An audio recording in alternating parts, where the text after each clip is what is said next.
Sound Mind is a title I only recently got around to playing thanks to a friend nagging me about it. And though it wasn't what I was expecting, I am glad I finally got around to it. Developed by We Create Stuff and published by Modus, and let me not forget to mention the Living Tombstone, which created an original soundtrack for the game. In Sound Mind features a trippy combination of mental health and an insidious government conspiracy that will slowly be revealed through the actions of a therapist, one Desmond Wales, as he learns firsthand what happened to his patients and himself. So with that said, let's go ahead and dive into In Sound Mind.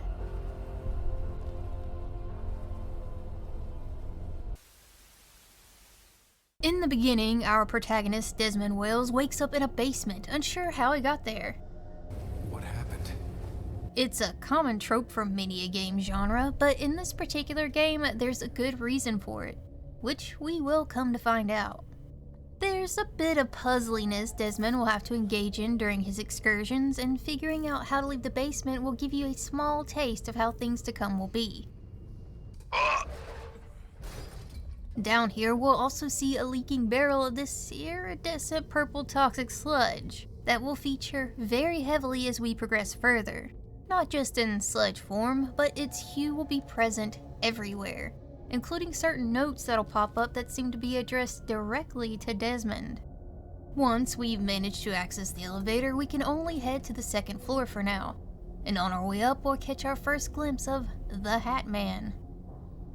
This won't be the only time you'll see him, but he mostly serves to unnerve Desmond with his appearance. The second floor is where Desmond's office is located. It can be considered our main hub. It's also on this floor that I realized humor was gonna be a feature. One that won't be limited to just drink machines and door numbers. 420, nice. And taking a look out the window, we can see, just like in the introductory scene, this is not the normal world. This place is perpetually dark and flooded. Desmond ain't in Kansas anymore. I mean, he never was, but you get what I mean. Guess what else will feature? Phone calls. There he is. This is what, the third game I've featured on this channel that has someone, usually the antagonist, calling us to either guide or goad. Is it getting a little annoying? Maybe, but at least this one isn't pretending he's here to help you. I will have you, Desmond Wales. I will have all of you. Well, you come on a little strong, but maybe buy me dinner first. It's like, damn, my body, my rules. Other notable items in this room are the tape player, which is essential to progressing through the game, the record player, which you'll be able to listen to collectible records, and in the future there will be mementos and client's notes for our perusal. After this little snoop through, we'll find a door to apartment 0 in place of the elevator. This is Desmond's apartment. Obviously, this isn't a real place, not the apartment building, and not the world it sits in. If you're curious to what this place really is, the clue is in the title of the game.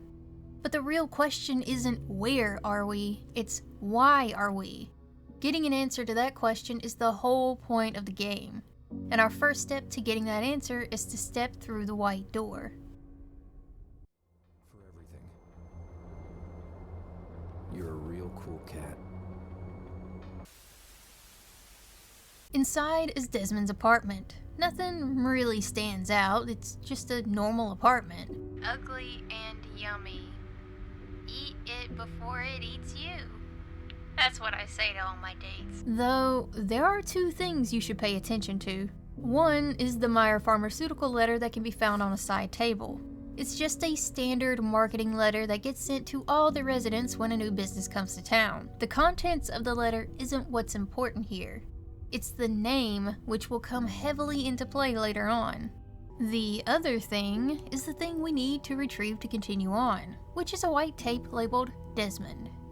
You may also notice a locked door we can't yet access, and we won't be able to access it until the end of Desmond's journey. So, since we can't get in there yet, all we can do is take the tape and head back to the office. Popping the tape in the player will change the destination of what lies through his office door.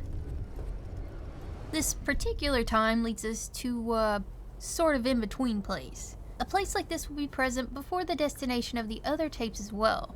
This in-between will hold tapes we can listen to that gives us just a hint of who we're dealing with, and what they were dealing with. Being that this is Desmond's own tape, his recordings are about him. Desmond feels like he's losing his mind. He mentions a crash, and afterwards having feelings of dread and fear. It's beginning to make sense, I suppose. My own feelings of dread, of fear. Very similar to his own patients.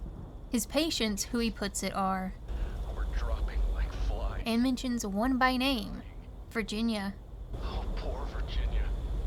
At the end of this in-between, Desmond will be back in his office, and this time, the lights are on and someone's home. How? I mean, hi. This is Tanya, short for Cat Tanya. This is probably the most honest depiction of a cat I've seen portrayed in media. You know, aside from Sassy and Homeward Bound. She's the opposite of the Hat Man, a helpful entity that will offer a little guidance and a little light on Desmond's journey. Now, at this point, the game will introduce enemies, otherwise known as ink blots. They are humanoid in shape and host one very large glowing eye. They can be dealt with in a variety of ways, depending on the situation. For now, we'll have to sneak around them because we have no means to fight back just yet. Watch me, I'm a pro at avoiding my own problems. This isn't a difficult task, and we can get on the elevator and head to the first floor now that we've been gifted the correct button. Our defenselessness can be cured by finding gun parts scattered around the complex. And with this helpful note, we know exactly where to look for them. After collecting all the pieces, we can use this handy-dandy workbench to assemble them. And this will be the only time you ever use this bench. Don't be like me thinking it'd be used for future weapons or items that would need assembling. It won't. With a means of defense, we can now head into the glowing purple door, aka Virginia's apartment.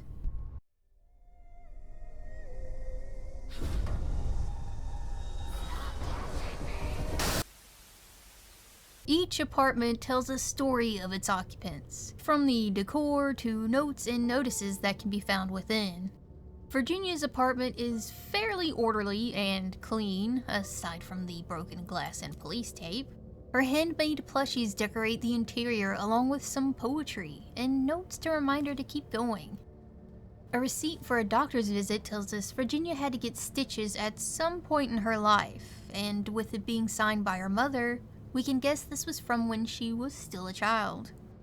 There's also a note from her mother that tells us Virginia does not keep in contact with her family. Her mother has resorted to writing her a letter because Virginia won't even use the answering machine she got her.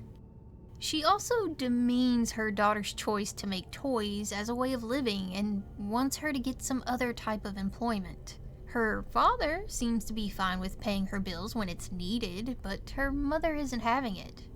This is just the tip of the iceberg of insight into Virginia.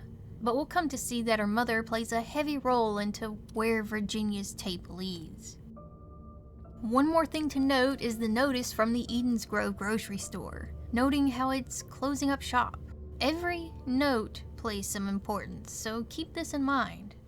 After thoroughly exploring her apartment, we'll find ourselves in the in-between for Virginia's tape.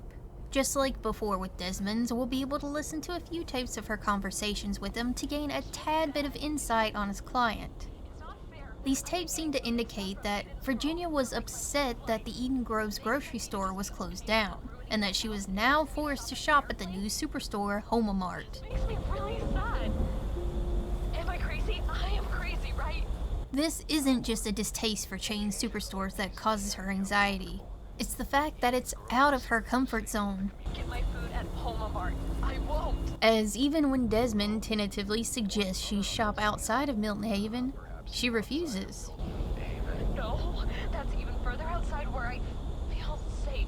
All these mentions of Homomart aren't just flavor, for this will be the location we'll be playing in during this particular tape.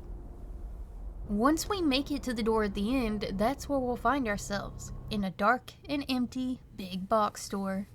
Oh god, They know. They know what I did to their brethren. What other options do we have?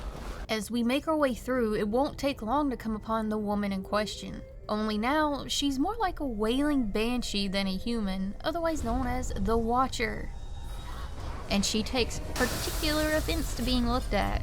In order to deal with the Watcher, Desmond will need to find several mirrors, and, well, use himself as bait to enrage her enough to chase him.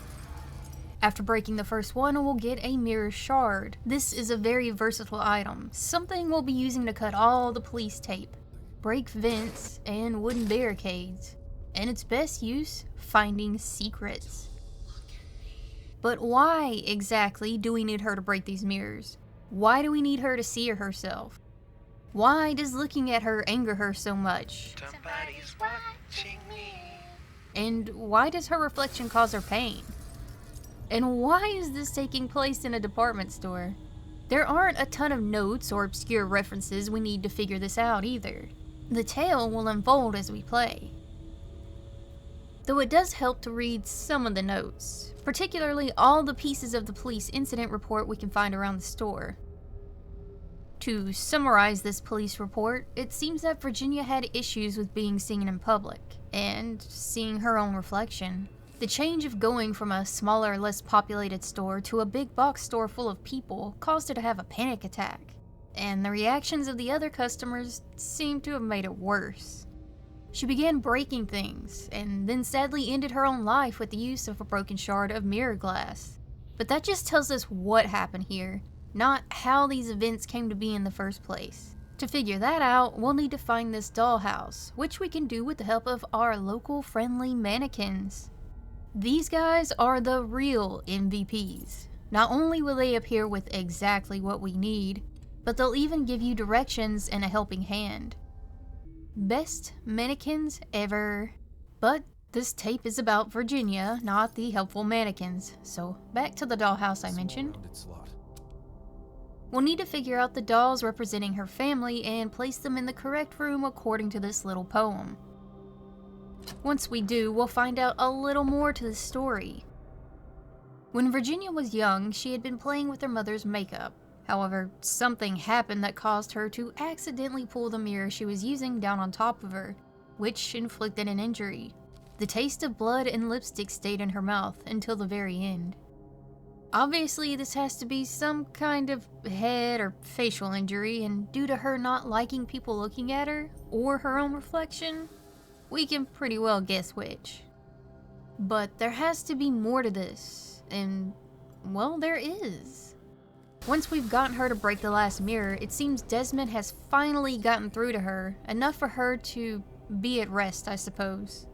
In any case, it seems to work, and our job here is done. Upon heading out, Desmond will comment that he didn't think Virginia would be capable of doing this without some kind of outside influence. I promise you, Miss Rule.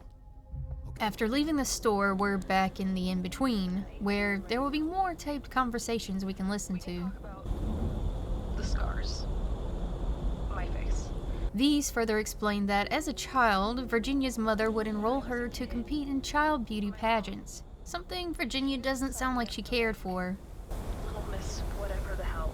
While practicing for one of these pageants, she was playing with her mother's makeup and lost her balance, causing her to grab onto the mirror, which gave way and crashed down upon her. And then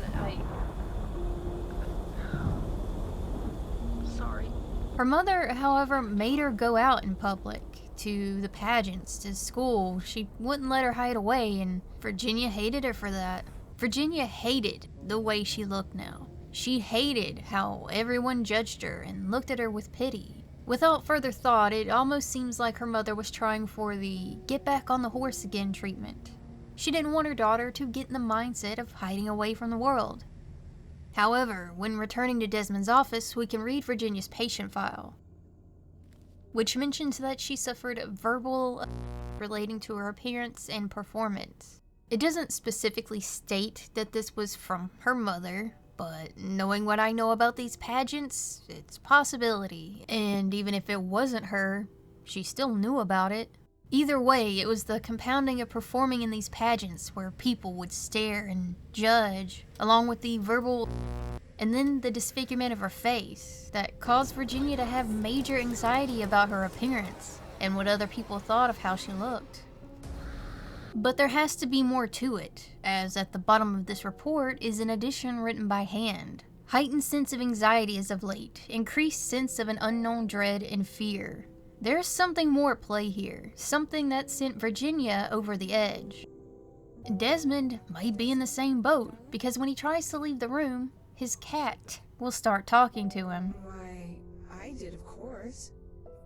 How? You can talk now? She encourages Desmond to figure out just what's happening around here, which includes delving deeper into the minds of his patients, and maybe his own. Find a way through this. Don't you have better things to do? At this point, we're gonna head back down to the basement, and with the use of our handy dandy mirror shard, we'll be able to gain access to this room and grab the gas mask. We will need it. This should help with the gas. For it's now time to access the blue door, aka Alan's home.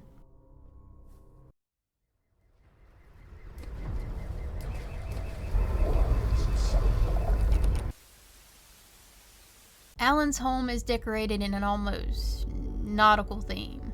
It has a very dark woody interior which invokes a feeling of solitude, almost if it's part of a ship. Some areas are blocked by an unnatural darkness, one that Desmond can't yet pass. Instead, we'll direct our attention to the letter sitting out on this table, which informs us that Alan has a very awkward time socializing, sometimes to the point that others misread what he's doing and causes him trouble. Other than that, there isn't too much we can find about Alan here, but trust when I say his tape holds far, far more information. After playing his tape, Desmond will be in a new in-between. This one features shipwrecks, cargo containers, and the bones of giant whales. This in itself is hinting to Alan's story. Alan's tape reveals that people think he's weird, and he feels weird. But I shouldn't feel weird, right? And that he's always had reoccurring thematic nightmares for as long as he can remember. They've impacted him so much that he's shaped his life around them. It's been such a constant that I shape my life around them, you know? He says that his whole life he could feel the presence of shadows and feel the sorrow in the dark. He got so used to dreading it that he began to like it. That being swallowed in the dark or sinking into the depths makes him feel alive. Just from this bit alone, it's clear Alan is suffering, and he's reaching out to Desmond for help. Gaining a beacon of light over a sea of darkness, alone and afraid. At the end of the trail, we'll arrive on the shell-laden shores of Patmos Beach. As we travel the shore, we'll come across a light bulb we'll need to return to the Point Icarus lighthouse to restore the light. Oh, what the As usual, it's never gonna be that easy. As soon as we collect the bulb, a red beam will emit from the lighthouse on the far cliff and destroy the ramshackle shed. The red beam will continue its circular journey, and we'll have to take cover from it when it heads our way. You do not want to be in that beam. Oh, I got hit by the beam. While dodging this beam, we'll head to Milton Wharf, where we'll find vehicles like cars and semi-trucks partially sunken into the asphalt. These trucks also seem to have been hauling barrels of that purple chemical. Inside one of these trucks is a Meyer Pharmaceuticals incident report that details one account of this situation. The person driving the truck was Max Nygaard, a name we'll want to remember. The location, Milton Haven. And his emergency contact, Alice Nygaard, is crossed out. Also take note of the date, March 8th, 1997. The incident description says the asphalt on the road started melting, and the truck got stuck pretty quickly. Asphalt doesn't usually melt like that. It can get soft in high temperatures, but not to the point that vehicles will begin to sink in it. So obviously there's something else that caused the road to melt. But what? Maybe it has something to do with what's in those barrels. Further along, we can find part of a newspaper clipping that tells us there was a mysterious lighthouse fire and that it has something to do with Alan Shore. This is a breadcrumb in Alan's story, something that will become more clear as we continue on, so keep this in mind as well. After getting across this wall, we'll encounter Alan Shore himself, in the form of the Shade. The Shade looks like a swirling pool of dark, with an almost skeletal form of a man in the center of it. The Shade is a nuisance to deal with.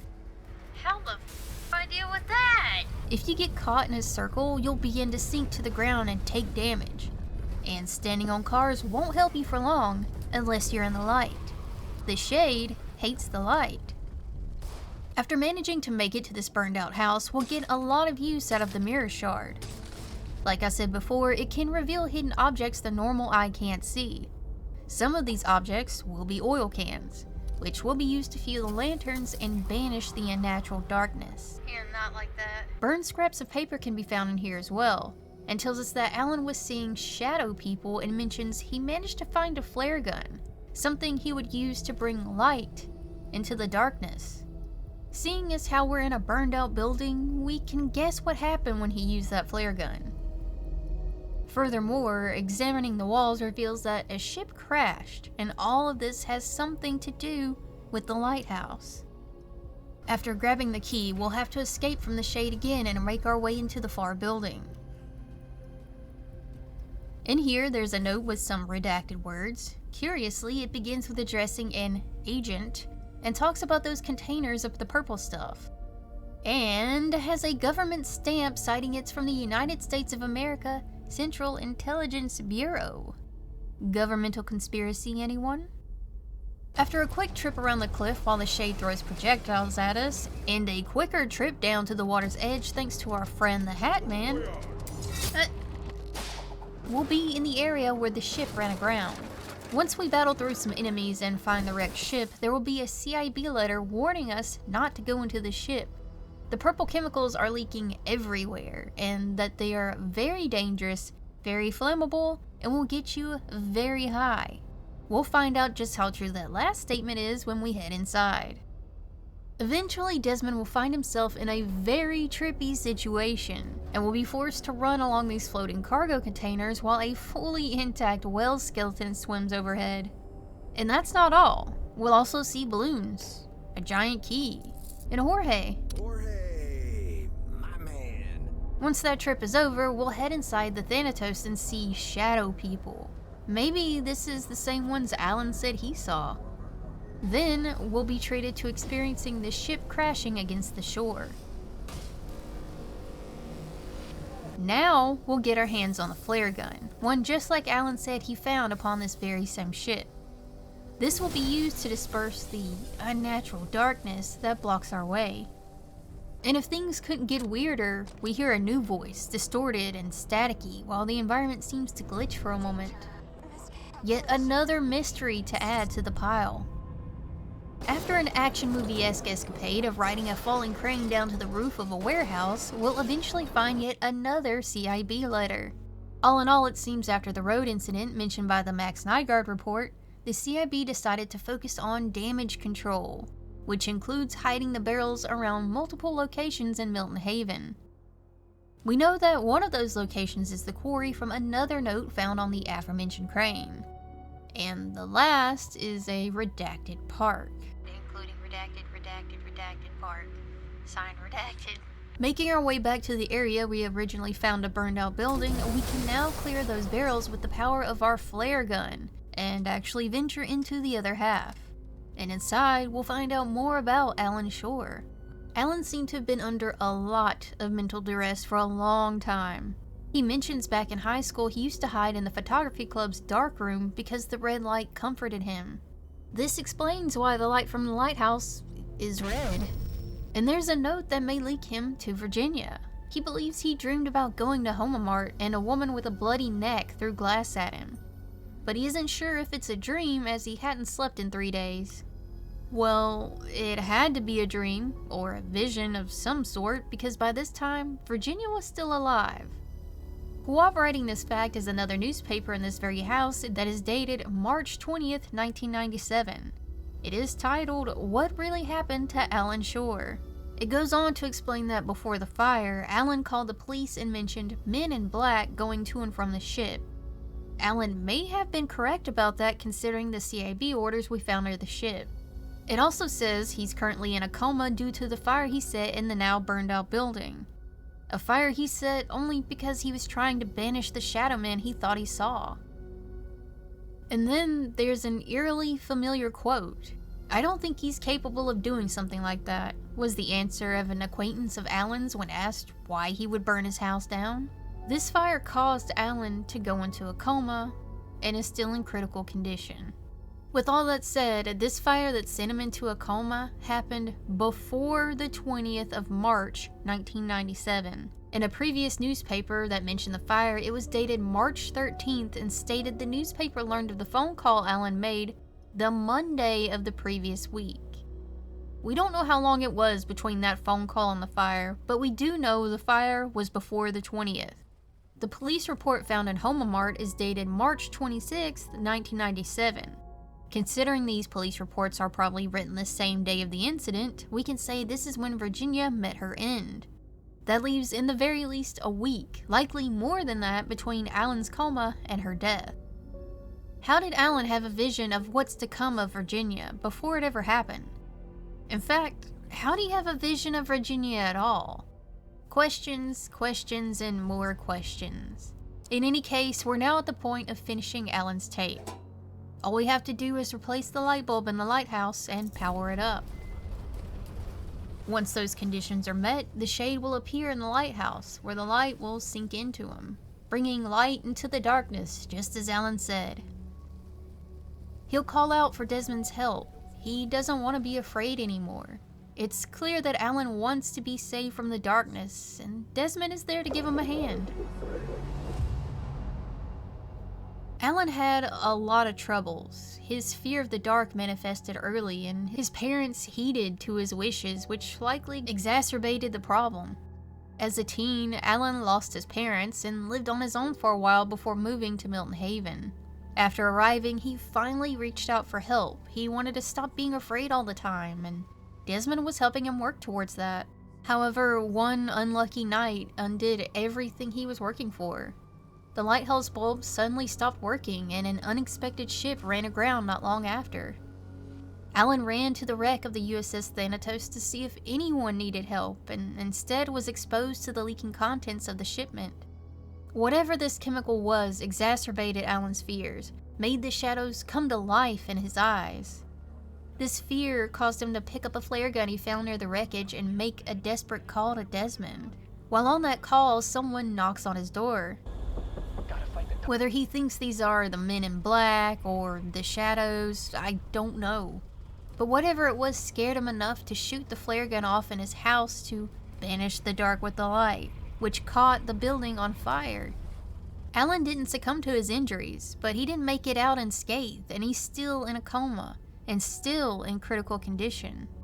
This purple chemical is at the heart of everything, but this chemical didn't just spawn into existence. Someone made it, and they made it for a reason.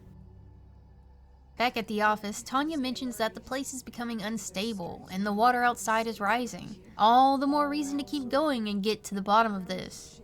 Alan mentioned that driver you were treating, Max Nygaard. Classic bag of cats, that guy. Because now, it's time to head into the red door.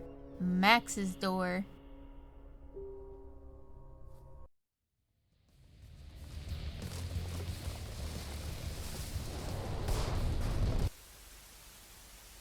Max's home is that of a man who's lost everything. From the pizza boxes and beer cans left on the coffee table to the various letters that speak about his anger issues and how it's cost him his wife and the custody of his daughter. One of the very first things you can find in this house is a pink slip from Meyer Pharmaceuticals. The stated reason for terminating his position is reduction in project personnel. This is an unfortunate turn of events, as per the custody document, he not only needed to undergo mental health treatment to have a chance at seeing his daughter again, but also maintain employment. One can guess how this affected a man as angry as Max Nygaard. Max's in-between features railways. Also take note that the water here is significantly higher than the previous in-betweens we ventured through. According to the tapes, Max used to drive for the quarry, but Meyer bought the land, so he began driving for them. Quarry's dead. Meyer bought up all that land. To him, driving was driving, a job was a job. So it's safe to say he probably had no idea what he was transporting. Moreover, he sounds like a man who is desperate to keep everything he had, but it just seems to be slipping through his fingers. He won't admit that his own actions caused him to lose his family, and instead he places the blame on everyone but himself. Everybody's trying to upend my life here. Trying to ruin my marriage. Take my kid away and turn her against me. I have thoughts about Mr. Nygaard, but let's hear his full story before we get to that. Once through the door, we'll be traveling along the Southern Railroad towards the old factory. Inside, we'll find a couple documents that reveal Max paid a visit here after he was let go, in order to voice his grievances with the company, which came in the form of property damage. In one of the documents mentioning the Nygaard incident, it's signed by Bill Bird, government liaison. There have been some pretty obvious clues before now that Meyer and the CIB were working together, from the CIB documents near the crashed ship carrying the chemical, to learning that Max, under the employ of Meyer, was driving a load of their chemical to some unknown as of yet destination, is enough to link them. But now, we have written proof in this signature to really seal the deal. While exploring the hangar, we'll be introduced to a larger, more brutish form of the inkblot. They're a little tougher, but a few shots to the eye and maybe an exploding barrel or two and you're good to go. The bull, on the other hand, its appearance is one of a bull skull combined with a truck engine. Its attacks consist of charging and spewing toxic fumes. As with the others, defeating him isn't a possibility this soon. For now, we'll have to get him to ram various gates until we can reach an area he can't, getting him off our tail for the time being. In the meantime, Desmond will have to figure out how to power up this freight elevator, which involves finding the correct chip voltage. This will require a bit of exploration, puzzle solving, It has no power. platforming, and self-defense. For our efforts, we should have 3 chips to play around with, and one of them will be useful for the elevator. That elevator will lead us to this hallway filled with chemical fumes that will require the use of the gas mask. Unfortunately, you apparently cannot breathe with this thing on, and Desmond's oxygen will dwindle. And of course, now is when the Hat Man will choose to call and have a long chat. Nygaard just wanted his job back. Good news is, you can just ignore him. Tantrum. Beyond this door lies even more mysteries. Meyer was working on the creation of something called a lore pill, and have helpfully listed the ingredients needed to make it. Normally, I wouldn't suggest recreating something a shady organization was working on, but in this case, we don't have a choice. It's essential for our progression. Furthermore, on this top floor, we'll come to find out that the CIB and Meyer were working on resurrecting something that's been lying dormant for 30 years. And the town of Milton Haven was chosen because they wanted whatever they were doing to remain low profile. And as for Max, it seems his stunt put crosshairs on his back, as someone there wants him taken care of. And I doubt they mean in the pretty woman type of way. To add to our ever-growing list of questions, answers, and names to keep in mind, here's another. Rosemary James. It seems she's come up with something beneficial to their little experiment by using electromagnetic radiation via radio. And it seems someone in the CIB has found it intriguing enough to help establish a research station by the radio tower in Elysium State Park. And with that, we now have the full name of one of the storage sites for the chemical mentioned in a letter in Alan's tape. The other being the quarry. The first site listed is never mentioned by name, nor hinted to in any letter I myself have found, though it is possible I missed something. However, I think we can deduce it's probably Homomart. For one, the other 2 areas listed are, and will be, areas that Desmond visits in his patient's tapes. And one more thing, if you look closely, the beginning letter looks like an H. As always, I could be wrong, so if you know more about it than I do, feel free to prove me wrong. In any case, we'll also get a glimpse of a ghostly figure once getting through the keycard door. It stays just long enough to say a few lines about a connection between radio and brainwaves and something about a rainbow before vanishing. She says Rainbow, but it's better known as Agent Rainbow. In the game's universe, it is a chemical comprised of tryptopsyban mushrooms, xenographosol, and metamin. Effects of this chemical have been listed as amnesia, hysteria, psychosis, and hallucinations, and seems to be linked to BZ Ultra and the Montauk Files. We still need to collect all the ingredients for the lure pill though, and that will lead us to the bull stalking us while we try to navigate this case around via conveyor belt.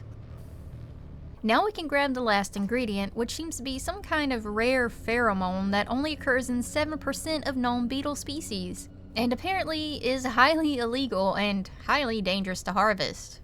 Like the name says, they do lure enemies, but this particular ingredient also makes them react in a volatile manner when exposed to Agent Rainbow, which we now know is what all this purple stuff is. Once we pop all those ingredients in and get those pills made, we'll just toss one in and...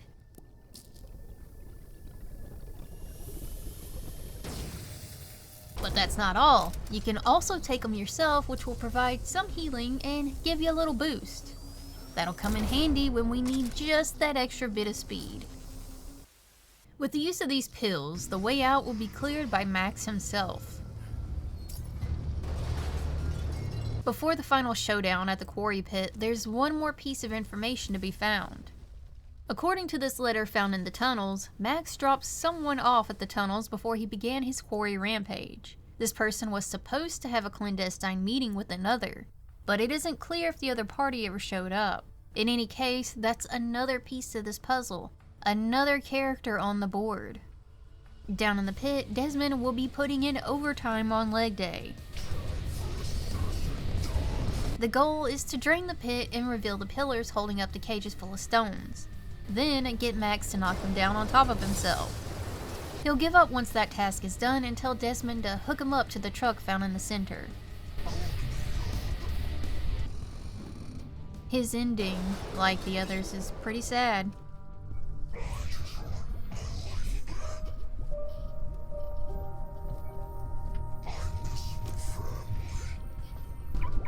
Checking in the glove box of the red truck will further tug at your heartstrings when you find a letter Max had written to his daughter. It shows that Max wasn't a perfect man, maybe not even a good man, but he was able to finally admit that and was at least attempting to be better for his daughter. However, Meyer and the CIB made sure he would never get the chance to prove if he could be that better man. After leaving the area and listening to the tapes and checking out his patient notes, it gives a little more insight as to why Max was the way he was. His father was strict and Desmond theorizes his stepfather wasn't any better. However, Max's resentment was mostly aimed toward his mother for her affair rather than his father for the treatment he put Max through. I'm not even going to attempt to psychoanalyze Max. I have no business doing so. But with that said, I do think everyone was handling things the way they needed to. Alice got her and her child out of a potentially dangerous situation, and I think Max was on the road to dealing with his issues so he could at least see his daughter again. But just like the others, machinations outside their control ripped everything away from them, including their lives. Damn stuff's probably toxic too. Seeing as I can't even recall it fully, and it was only 2 nights ago. Once back at the office, Tanya will inform Desmond that someone called while he was out. It sounded urgent. You should check your messages ASAP. The message left sounds like some kind of crazy conspiracy gibberish, mentioning something about a meeting going bad and they took her and that they are after him and they might be coming after Desmond too just for seeing him. However, we know something shady's going on, and not all conspiracies are untrue. And remember that we found a note in green text mentioning they were supposed to meet someone. This seems to line up with the voicemail, so it's probably the same person. After listening to the message, Tanya name drops Lucas as being the caller. Isn't that Lucas Cole? So now we have a name to the voice. and we know whose tape we'll be visiting next. Desmond will have a little hitch in his plan to grab his tape when the Hat Man attempts to crash the elevator with Desmond in it. Oops, this one's on me. The elevator was supposed to drop all the way down and explode. Luckily, his plan didn't fully succeed, and Tanya will come to the rescue. Theater service. A grown man being bailed out by a cat. Now, Desmond will go on a short journey through the vents with his feline companion. Yippee-ki-yay. She'll dive into some deep conversation, like asking Desmond has he considered what these tapes actually mean to him, and what about his own story? You listen to their stories and troubles, but what of your own? And then she farts. Oops. Before we head into the green room, we can check out the reception area and see that it's flooded. Over time, the water's been rising higher, and things are becoming unstable. It seems like the more Desmond learns, the more the world is falling apart. And Lucas Tape will gain much more information on the connection between the CIB, Meyer Pharmaceuticals, and Agent Rainbow. And we'll start with his room.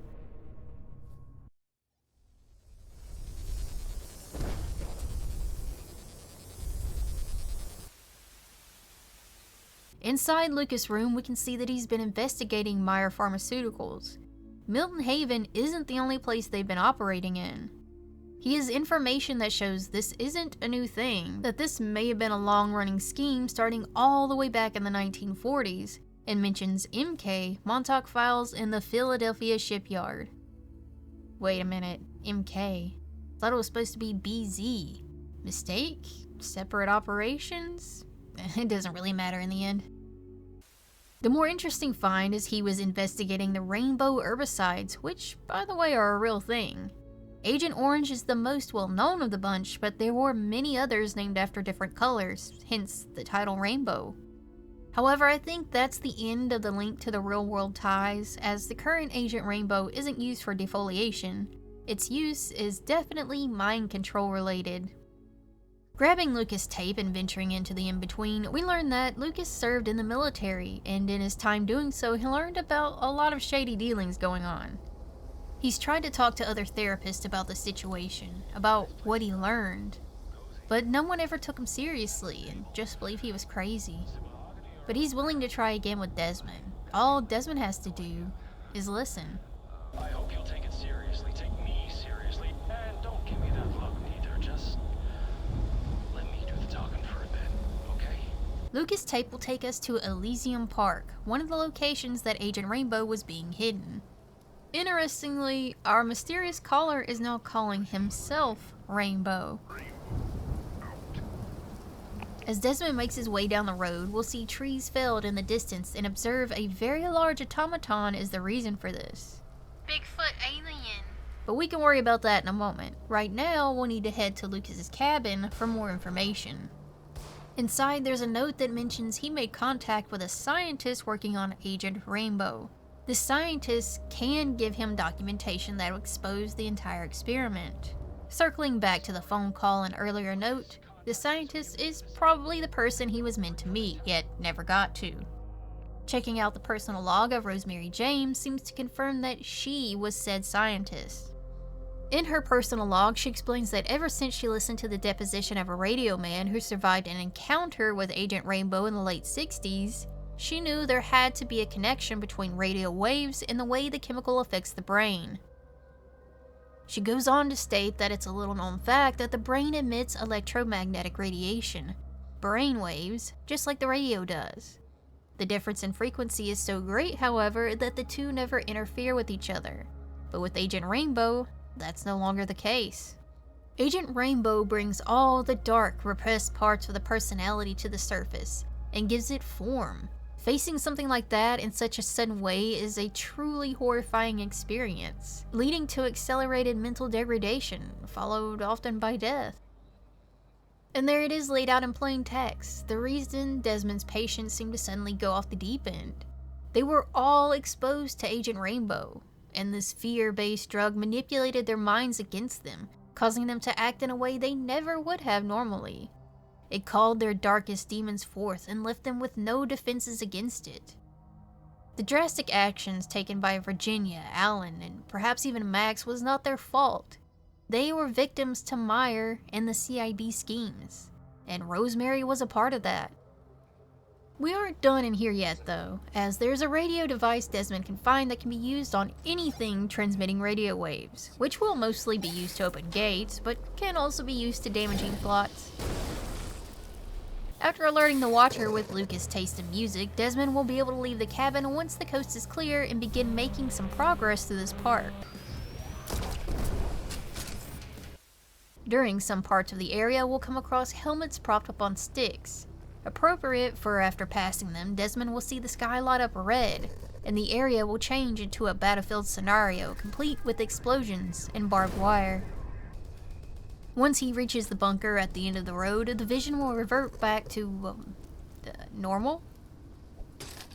We can restore power to the panel from here, but unfortunately we don't know the code to get in. The flash appears when we try to leave, and will attempt to slap Desmond about and shoot at him as we flee. While running away from danger, we'll hear a voice over our device that gives us a hint how to find the code. To enter the code, towers. Look. 2 stars. Getting to these towers requires some legwork. One will have us using the cable car to get to this diner, in which Desmond will experience getting gassed before getting the key to get past the gate and finally get to the tower. The others likewise require some work to get to, but the water treatment plant and the Eyes of the Blessed Church Cemetery hold the most pertinent information. Inside the water treatment facility, we learn of the contamination of the town's water. A note authored by an employee named Lisa goes on to say that she took a sample of the contaminated water home for analysis, where she says within minutes of just being near it, she started feeling oddly afraid and kinda sick. And that's only from 3 drops of the stuff. This water has been contaminated with Agent Rainbow. It's drugs, Lisa. Have you never taken drugs before? My God. Recall how the USS Thanatos was carrying barrels of Agent Rainbow when it crashed? This contaminated the seawater. Seawater which is then desalinated here and provided to the majority of the Milton Haven residents. I don't have to tell you that this is bad, but it's bad. I'm starting to see unusual patterns, behaviors. Ever since the crash, maybe? Moving on to the tower, we do exactly as the voice instructed. Looking toward the sky, you'll see a cluster of stars. Playing a game of Connect the Dots will reveal one number of the 4-digit code. It won't be the same code on every playthrough, so I don't think there's any way to cheese this. The last tower lies through the Eyes of the Blessed Church. We solve a quick puzzle, then once outside stumble upon a fresh grave. There are a pair of glasses lying on top, and when using the mirror shard, a record labeled Rosemary can be found here. This is the grave of Rosemary James. And this is her ghost. She'll lead Desmond through the graveyard while she provides small bits of information. Her appearance is like someone trying to make a phone call in a poor reception area. I suppose, though, even this little bit is impressive, considering she isn't exactly alive anymore. And this is what Rosemary means when she speaks about the collective unconscious. We'll learn more about this collective unconscious once we're through the bunker door. Inside is a series of Rosemary's logs, and going through them provides a good example of the saying, "The road to hell was paved with good intentions."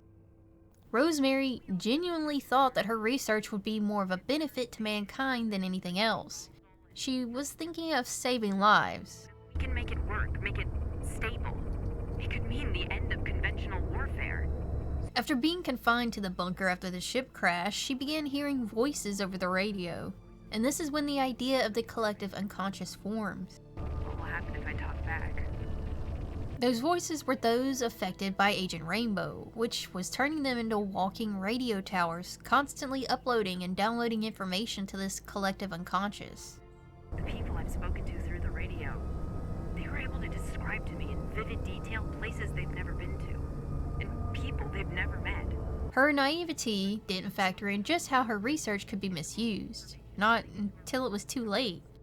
Until we fully comprehend the extent of Agent Rainbow's influence on the human mind and its implications, releasing such information for a formal review is completely irresponsible. When she finally understood that something like this couldn't be in the hands of Meyer, she ordered for the research to be shut down. But that was denied by the higher-ups. Someone had leaked information to them, and someone was promoted while Rosemary had been taken off the project. Permanently. I have to find someone I can trust with this. Luckily for Desmond, and perhaps many more, she managed to contact Lucas before she was terminated. All that's left now is to reach the radio dish and face off with the Flash. I want to mention here that Lucas' story wasn't nearly as heart-wrenching as the others.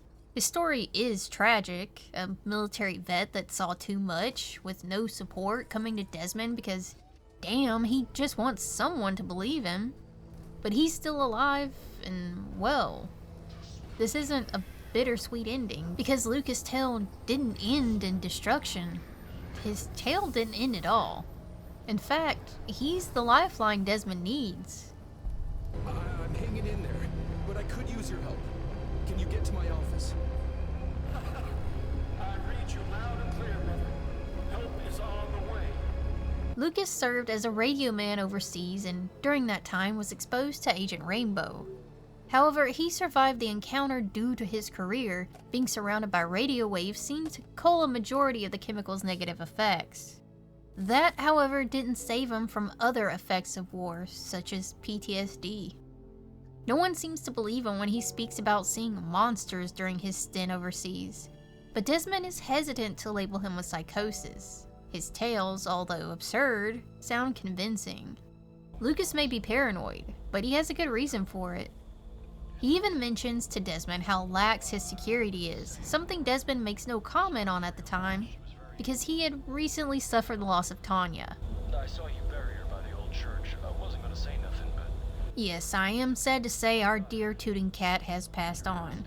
Of course, we knew she wasn't real, and nothing we've seen so far has been real, but they are a representation of real things, and people, and cats. So it's sad to hear of her passing. Did you get hit by a car?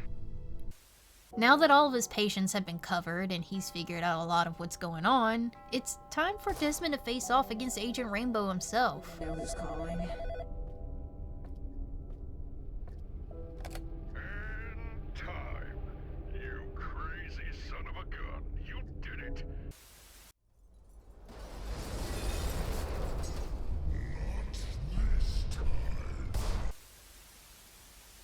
Once we play the Rainbow tape, we'll be treated to a performance by the Hat Man, aka Agent Rainbow.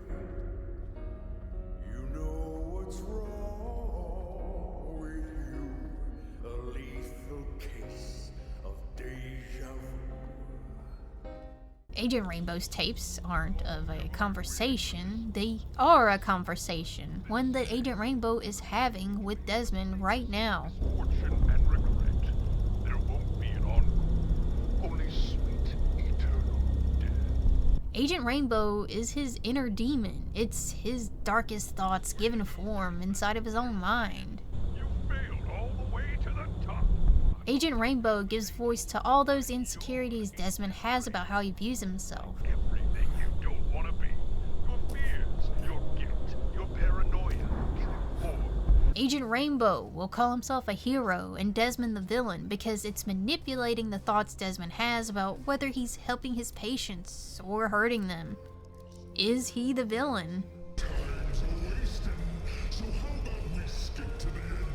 This is exactly what the others went through. Agent Rainbow was originally created to instill fear by manipulating the person's psyche and giving form to all the deep dark parts of themselves. The form and reaction unique to everyone, but the outcome the same, the breaking of their mind. Agent Rainbow voices what Desmond thinks of himself in those deep dark corners of his mind. However, after experiencing what his patients went through, he takes heart from them. Virginia made an effort to change her narrative. I'm taking her lead. Alan had the courage to face his fears. It's time I do the same. Even with a tough case like Max, progress was made. Change is possible. Well, if Lucas taught me anything, it's that sometimes the voices in your head, they're wrong. Desmond let Agent Rainbow take hold because he didn't want to confront that side of himself. But now he accepts all his guilt and fears and chooses to keep going. And keep going he does, making it to the last tape player and popping in Rainbow's tape. Then records over him, putting an end to Agent Rainbow. Make an appointment. Boom!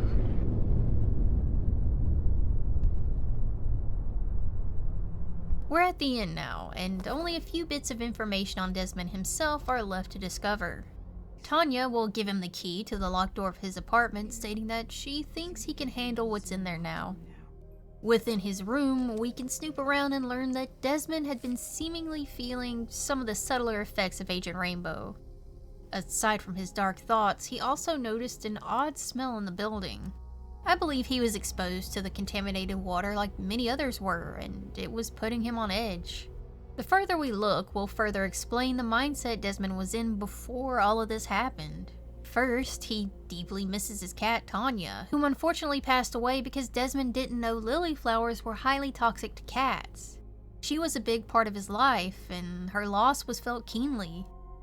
And the losses don't stop there, as another note addressed from Magdalena reveals that she and Desmond were together for 4 years before she left him, with her reason being, "I want to be happy." She notes how paranoid he's gotten, which means it's possible he was exposed to Agent Rainbow by then, or it could just expose how open to influence of Agent Rainbow Desmond really was after experiencing loss after loss. After a bittersweet goodbye with Tanya, You're a real cool cat. we'll hear Lucas' voice. Desmond, can you hear me? Just like Desmond asked, Lucas made it to his office. Whatever happens after this, we'll never know, but that's not what In Sound Mind is about. You'll be all right, my friend. Rest. It's about the connections between people, about people trying to persevere, only to have their lives cruelly snatched by a force that wants to control their minds. It's a tragic tale with a hopeful ending. It's not quite the mind Visage was, but it did a pretty clean job at connecting all these dots. In Sound Mind doesn't really come off as horror to me. I'm not really sure what genre to put it in, to be honest. What do you have when you mix horror elements with puzzle solving, gun shooting, and a pill-popping therapist trying to solve the mystery of his own mind? Exactly. I will say Virginia's chapter was the most horror-like, with its slower-paced gameplay, lack of weapon, and Virginia's ghostly visage. I would have liked to see more of this in the game. But still, it was a good game. I enjoyed it, and I liked the music. If you made it this far, you are the GOAT. Leave a like or dislike, comment your thoughts, and subscribe to stay tuned for more. And thanks again for watching, and I'll see you again on The Midnight Goat.